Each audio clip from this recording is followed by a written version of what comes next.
माघी गणेश जयंती शुभ मुहूर्त गणपती बाप्पा हे अवघ्या महाराष्ट्राचे आणि हिंदू संस्कृतीचे आराध्य दैवत, बुद्धीची देवता आणि विघ्नहर्ता मानल्या जाणाऱ्या गणेशाचा खरा जन्मोत्सव हा माघ शुद्ध चतुर्थीला साजरा केला जातो. यंदा म्हणजे 2026 मध्ये हा शुभ दिवस गुरुवार 22 जानेवारी रोजी येत आहे. गणेश जयंतीला विनायक चतुर्थी, तिलकुंद चतुर्थी किंवा वरद चतुर्थी अशा विविध नावांनी ओळखले जाते. धार्मिक मान्यतेनुसार याच तिथीला गणपतीचा जन्म झाला होता, ज्यामुळे या दिवसाला माघी गणेश जयंती असे संबोधले जाते.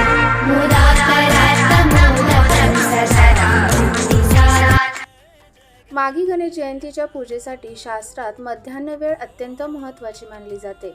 गुरुवार 22 जानेवारी 2026 रोजी चतुर्थी तिथी पहाटे 2:47 वाजता सुरू होईल आणि शुक्रवारी 23 जानेवारीला पहाटे 2:28 वाजता समाप्त होईल.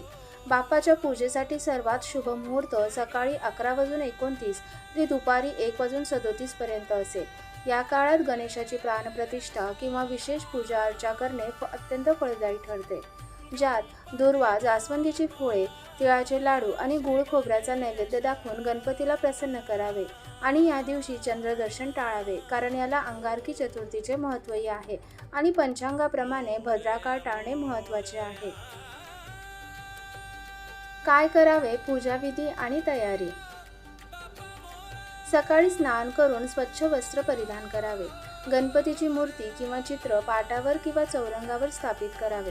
पूजेचे साहित्य जसे की निरांजन, उदबत्ती, समई, धूप, कापूर, वाती, आरतीचे ताट, अक्षता, हळद कुंकू, फुले, जास्वंदाची, दुर्वा 21 आणि मोदक किंवा लाडू तयार ठेवावेत. गणपतीला गंध, अक्षता, फुले, दुर्वा वाहून पूजा करावी. दुर्वानी प्रोक्षण, पाणी शिंपडणे करावे. तिळाचे लाडू किंवा गोड खोबऱ्याचा नैवेद्य दाखवावा. चंदन, केवडा किंवा चमेलीच्या उदबत्तीने ओवाळावे. गणपतीला प्रिय असणारे हिना, मेहंदी गंधाचे अत्तर अर्पण करावे.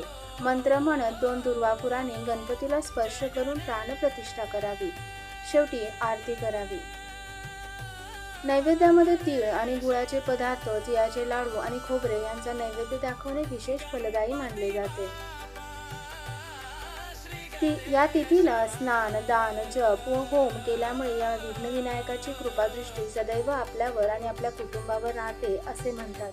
या माघी गणेश जयंतीच्या आपल्या सर्वांना हार्दिक शुभेच्छा आणि आपल्या सगळ्यांवर त्यांची कृपादृष्टी आणि आशीर्वाद सदैव राहो हीच मनोकामना आहे.